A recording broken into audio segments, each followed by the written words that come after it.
Bar council દ્વારા નવા નોંધાયેલા વકીલોને શપથ ગ્રહણ સમારોહ કેન્દ્રીય ગૃહમંત્રી અમિત શાહ શપથ ગ્રહણ સમારોહમાં ઉપસ્થિત છે।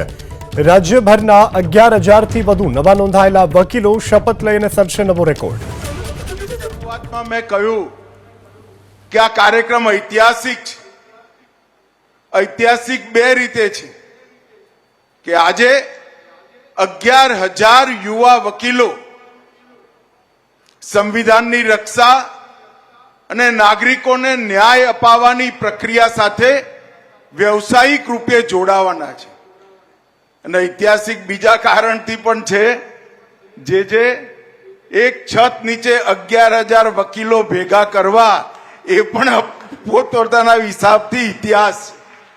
11,000 વકીલોનો આ કાર્યક્રમ અને લગભગ 11,000 વકીલો આજથી ન્યાયની પ્રક્રિયા સાથે જોડાશે। એ ખૂબ મોટી ઐતિહાસિક ઘટના છે।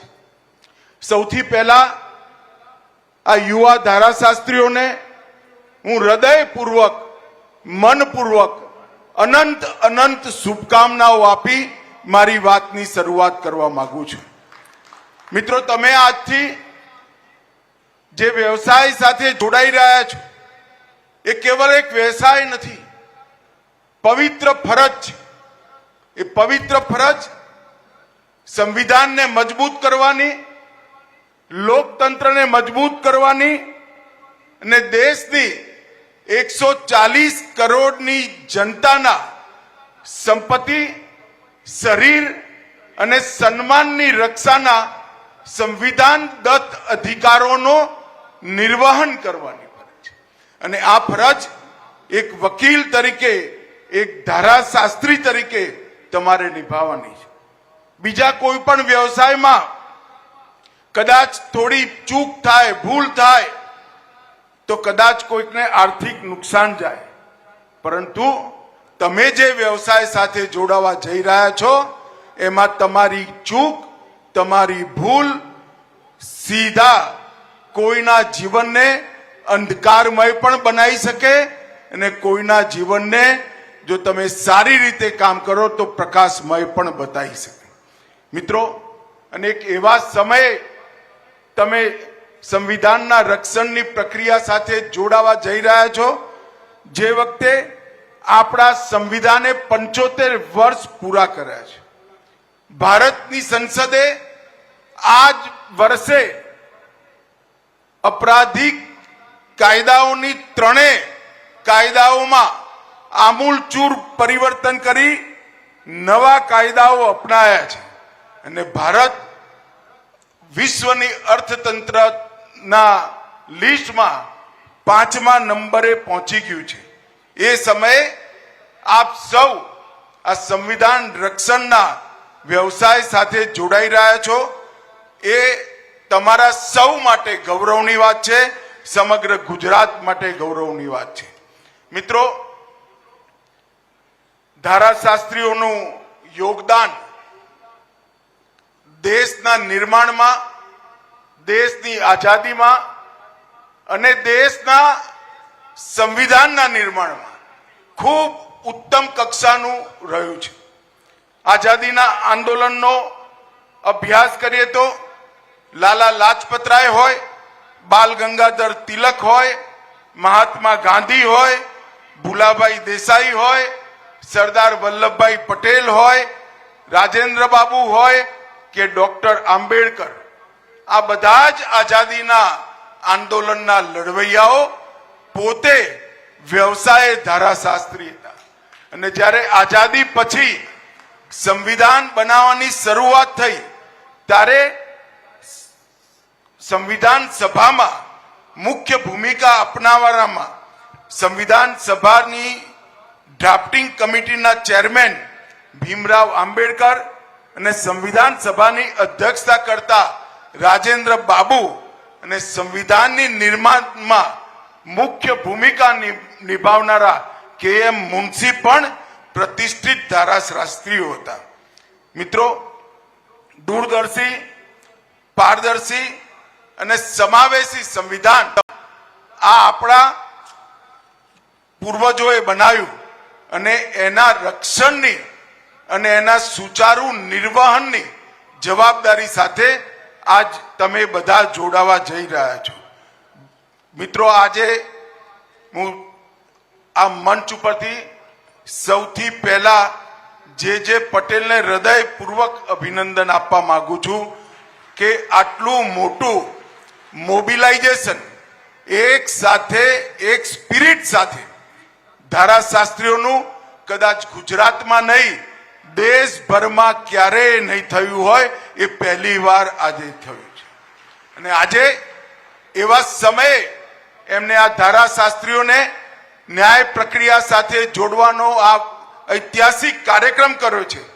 જ્યારે છેલ્લા એક દશકમાં નરેન્દ્ર મોદીજીએ દેશને સામાજિક ન્યાય, આર્થિક ન્યાય અને રાજનીતિક ન્યાય ત્રણેય ક્ષેત્રોમાં અનેક પ્રકારની ઉપલબ્ધિઓથી જોડીને ન્યાય અપાવવાનું કામ કર્યું છે.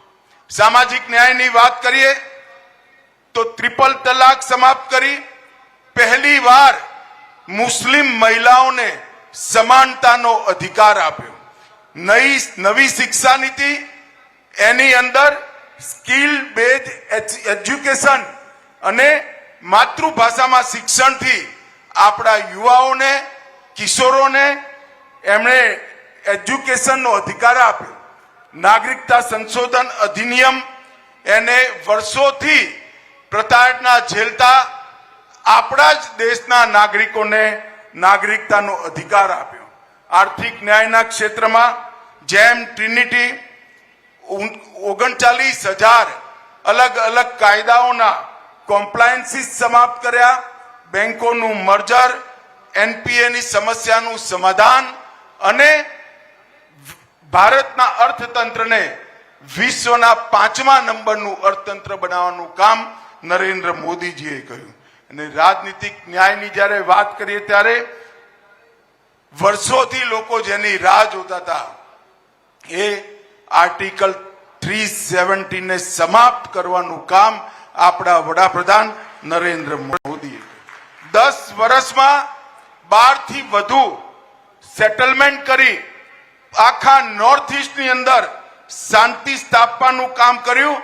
અને નારી શક્તિ વંદન અધિનિયમથી આ દેશની માતૃશક્તિને કાયદા ઘડવાવાળી સંસ્થાઓમાં 33% આરક્ષણ આપવાનું કામ કર્યું. હમણાં તુષારભાઈને સાંભળતો તો હું, તુષારભાઈએ કહ્યું કે દેશની જનતાને ન્યાયતંત્રમાં હજી વિશ્વાસ છે. મિત્રો, એ વાત સાચી છે. દેશની જનતાનો વિશ્વાસ હજી સુધી ન્યાયતંત્રમાં અક્ષુણ છે. પણ કેટલો સમય રહે? જો ન્યાય મળવામાં 20 વર્ષ લાગી જતા હોય તો આ વિશ્વાસ લાંબો સમય ના ટકી શકે. અને એટલા માટે નરેન્દ્રભાઈએ ન્યાય કેન્દ્રિત સમયસર ન્યાય માટે 3 નવા અપરાધિક કાનૂનોનું આ સંસદની અંદર લાવવાનું કામ કર્યું. વર્ષો પહેલા 1860માં બનેલો Indian penal code, criminal procedure code અને ઇન્ડિયન એવિડન્સ એક્ટ એની જગ્યાએ ભારતીય ન્યાય સંહિતા, ભારતીય નાગરિક સુરક્ષા સંહિતા અને ભારતીય સાક્ષ્ય અધિનિયમ સંસદે પારિત કર્યો. અને દેશભરની અદાલતો આજે એના પર કામ કરવા જઈ રહી છે.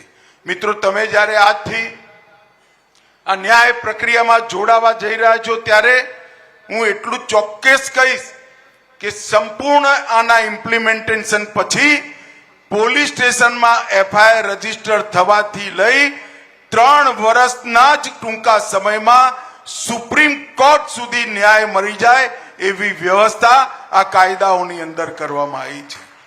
કેટલીય પ્રક્રિયાઓને યુક્તિસંગત બનાવી, સમય સીમા નિર્ધારિત કરી છે. નાના મોટા મામલાઓને સમરી ટ્રાયલ દ્વારા જલ્દીથી નિપટાવવાની વ્યવસ્થા કરી છે. અને આરોપ પર પહેલી સુનાવણી 60 દિવસમાં કરવાની, ચાર્જશીટ રજૂ થયા પછી 90 દિવસની અંદર જ તમામ પ્રકારની જાંચ પૂરી કરી ન્યાયની પ્રક્રિયા ચાલુ કરવાની અને 60 દિવસની અંદર સુનાવણી પછી જજમેન્ટ આપવાની, અનેક જગ્યાએ આ સમય મર્યાદાથી ન્યાયને સ્પીડી બનાવવાનું કામ કર્યું છે. એટલું જ નહીં, ટેકનોલોજીનો ઉપયોગ કરી ઇલેક્ટ્રોનિક અને ડિજિટલ રેકોર્ડની નવી વ્યાખ્યાઓ આપણે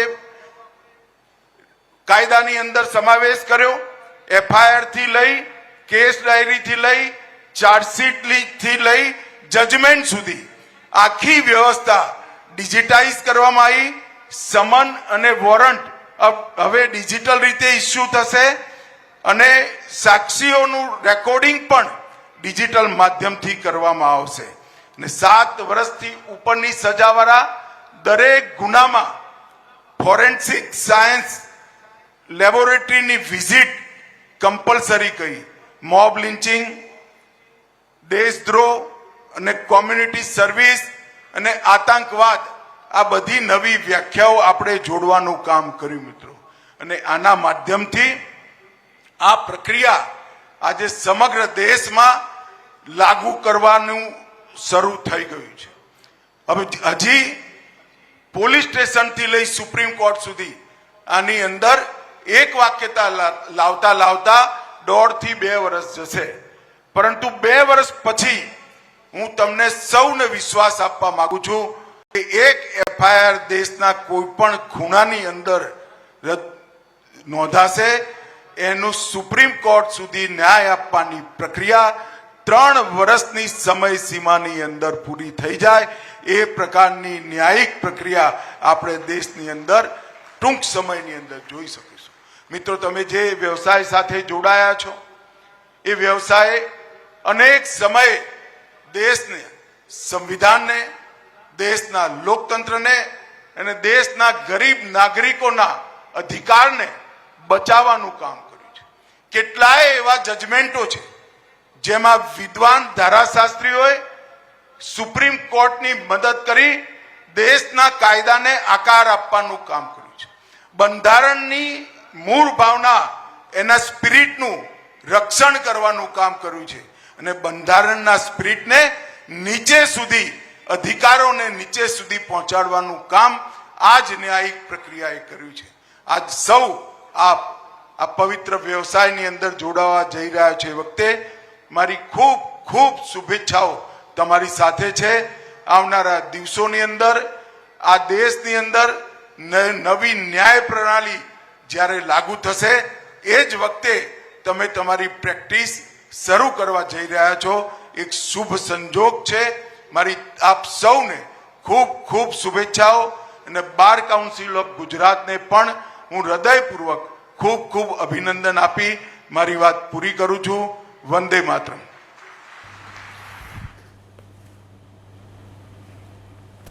તો કેન્દ્રીય ગૃહ અને સહકારિતા મંત્રી અમિતભાઈ શાહ આ કાર્યક્રમમાં ઉપસ્થિત રહ્યા. ગુજરાતભરના 11,000થી વધુ નવા નોંધાયેલા વકીલોએ આજે શપથ લીધા છે. આ કાર્યક્રમ ઐતિહાસિક હોવાનું પણ અમિત શાહે જણાવ્યું છે. એક છત નીચે 11,000 વકીલો ભેગા કરવા એ એક ઇતિહાસ હોવાની વાત કરવામાં આવી છે. ધારાશાસ્ત્રીઓનું યોગદાન દેશના નિર્માણમાં ખૂબ મહત્વનું હોવાનું પણ કહેવું છે.